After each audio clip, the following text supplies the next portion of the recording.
Eyvallah. İyi yayınlar ajans diye gidiyoruz. Aman iyi olsun. Ramazan, sen Hemen yok. Hemen. sen şimdi bunların hepsini nerede arşivliyorsun? Kendi harcını yapacağım. Bu Tarih bölümüne geldik. Malumunuz cemaatlere saldırı Türkiye'de özellikle FETÖ'nün darbesinden sonra, yani FETÖ'nün Türkiye'deki idareyi ele geçirme darbesinden sonra Türkiye'de tartışılmaya, konuşulmaya başlandı cemaatler. Akabinde de Adnan Oktar'a yapılan operasyondan sonra bu artık zirve yaptı.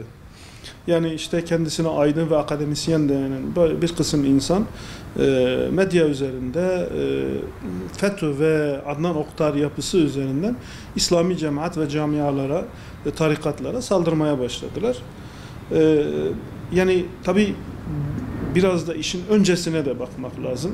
Şimdi FETÖ'den başlarsak, FETÖ hiçbir zaman kendisine İslami bir cemaat anlayışıyla ya da ben bir İslami bir cemaatim, İslami yapıya sahip bir cemaatim tabirini kullanmamış. Malum eğer hatırlıyorsanız FETÖ biz bir hizmet yapısıyız, hizmet cemaatiyiz şeklinde sürekli toplumda bu anlayışı oturtmaya çalıştı. Bizim amacımız yani İslam'a değil, kendince işte kendi yapısına veya farklı çeşitli şeylere hizmet ediyoruz. Belki İslam üzerinde bunu kullanmaya çalıştılar ama bakın FETÖ'nün çalışmasına bakın.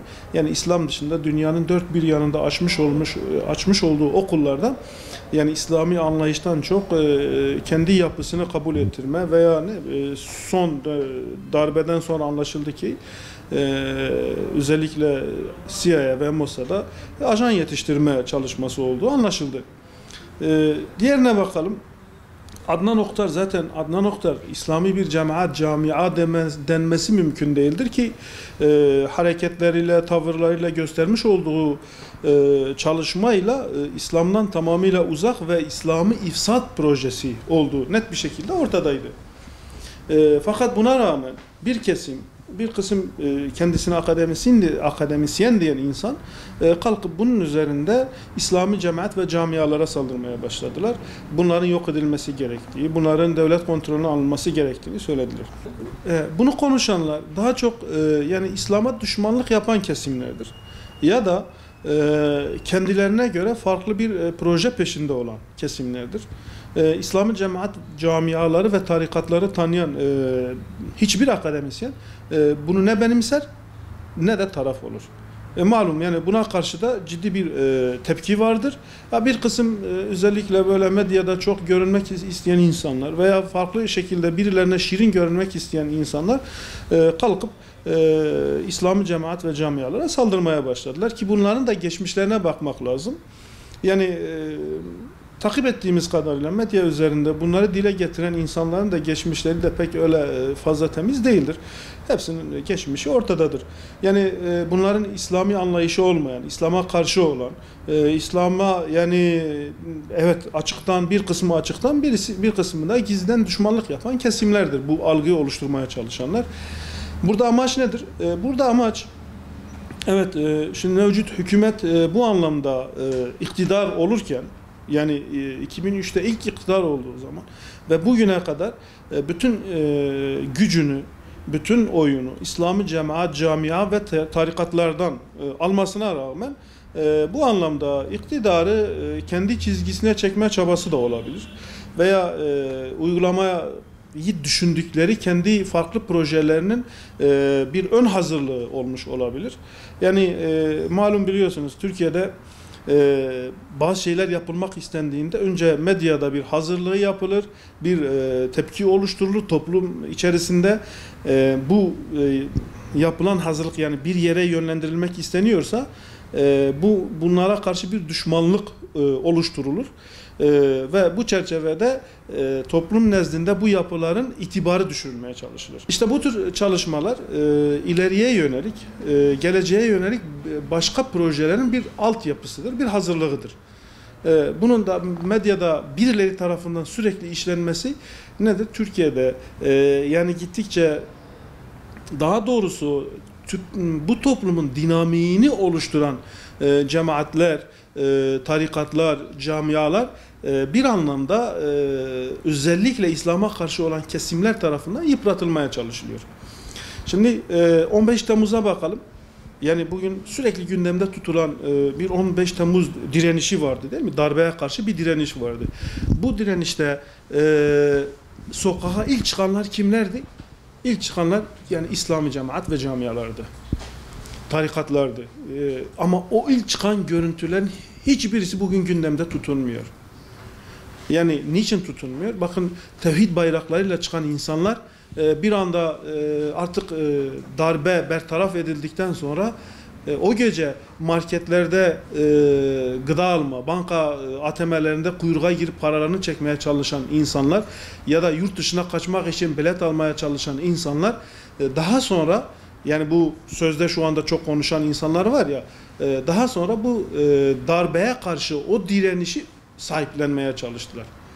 Ve şimdi de bunun üzerinden bu cemaat ve camialara saldırıyorlar. Yani İslam tarihinden Cumhuriyet tarihine kadar bütün İslam toplumlarında toplumun asıl dinamiğini oluşturanlar İslami cemaat, camia ve tarikatlar olmuştur. Ne zaman ki İslam ülkesi dediğimiz yani Müslümanların yaşadığı ülkelerde sorunlar yaşamışsa, problemler yaşanmışsa, iktidarda bir boşluk oluşmuşsa, hükümette bir boşluk oluşmuşsa ya da hükümet bu anlamda toplum üzerindeki asli olan görevlerini yerine getirmemişse İslami cemaat ve tarikatlar toplumu düzenini sağlamış, toplumdaki yani eğitimden tutun asıl dinamiği oluşturanlar bu yapılar olmuştur. Bakın Kurtuluş Savaşı'na bakın. Şimdi bugün işte Kurtuluş Savaşı'na sahiplenen işte cumhuriyetçi dediğimiz ya da İttihat ve Terakki çizgisinde olan insanlara bir bakın. Bütün yani asıl kaymağı yiyen onlardır. Ama Kurtuluş Savaşı'nın asıl mücadelesini veren İslami camialardır, İslami cemaatleri ve tarikatlardır. Yine hani tarihi net bir şekilde biliyoruz ki Üstad Bediüzzaman Ruslar Doğu ve Güneydoğu yani Osmanlı'yı işgal ettiğinde Üstad kendi talebeleriyle Doğu ve Güneydoğu'daki bütün İslami camia ve tarikatlar ellerindeki sopalarla, yabalarla yani silah olmamasına rağmen o dönemde Osmanlı askerinin yanında yer almış ve çok büyük kayıplar vermişlerdir. Hatta ki tarihte net bir şekilde bellidir ki Rusların ilerlemesini engelleyen Üstad Bediüzzaman ve talebeleridir. Bu yani tarihte birçok yerde mevcuttur, yeri vardır. Yine bu tür sizin sorduğunuz soruya gelirsek, yani Türkiye'de belirli dönemlerde darbeler yapılıyor ve yapılan darbelerde de en çok zarar gören İslami camialar olmuş. O zaman şuna bakmak lazım. Darbeleri yapan kim? Yani darbeye destek veren kim?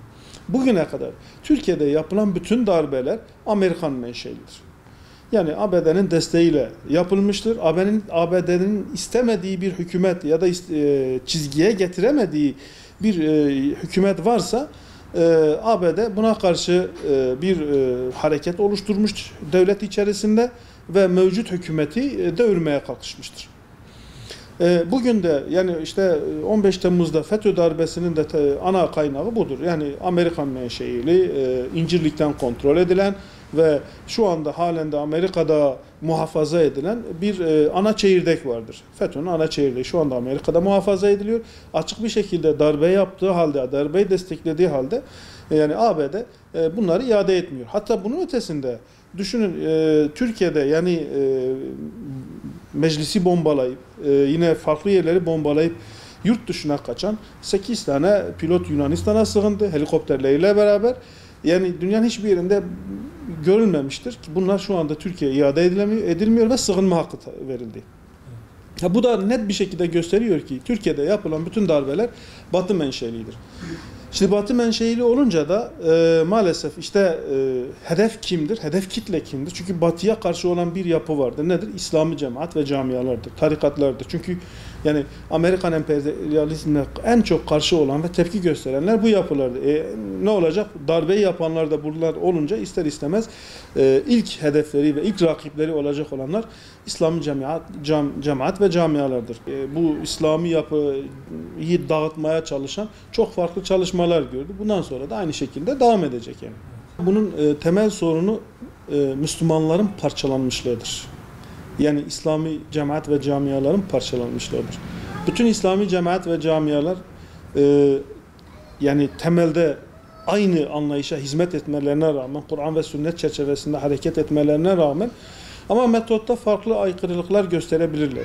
Yani bu şuna benzer. Dersin ki sen yani işte şu memleketten başka bir memlekete gideceksin. Bu farklı bir memlekete gidişlerin farklı yolları vardır. Yani ama hedef aynıdır.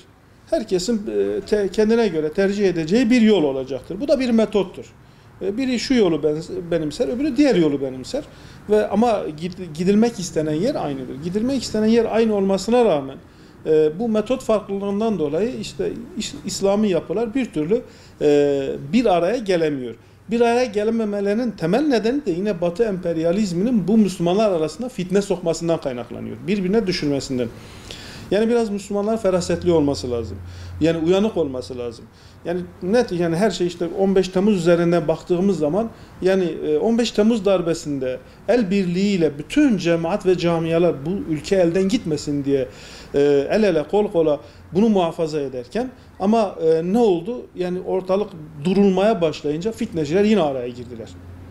Yine bu Müslümanları birbirinden ayırmaya başladılar. Yok efendim sen şöylesin, sen böylesin derken bu anlamda Müslümanların da yani çok dikkatli olması lazım. Yani maalesef bu toplumda yani bütün Müslümanlar büyük bir kesimi bir fitnecinin getirmiş olduğu fitne üzerinden, haber üzerinden amel etmeye devam ediyoruz. Yani Allahu Teala ayet-i kerimede net bir şekilde bütün Müslümanları uyarmasına rağmen bugün şöyle sokağa inin, sokaktaki yani sofisinden ne bileyim akademisyenine kadar olayın arkasını araştırmadan hemen çok rahatlıkla bir farklı kendisine karşı olan veya karşı olan değil de farklı bir yapıyı eleştirebiliyor. Kimin üzerinden eleştiriyor? Emperyalistlerin kontrolünde olan basın ve yayın üzerinden. Efendim televizyonda gördüm şunu söylüyordu.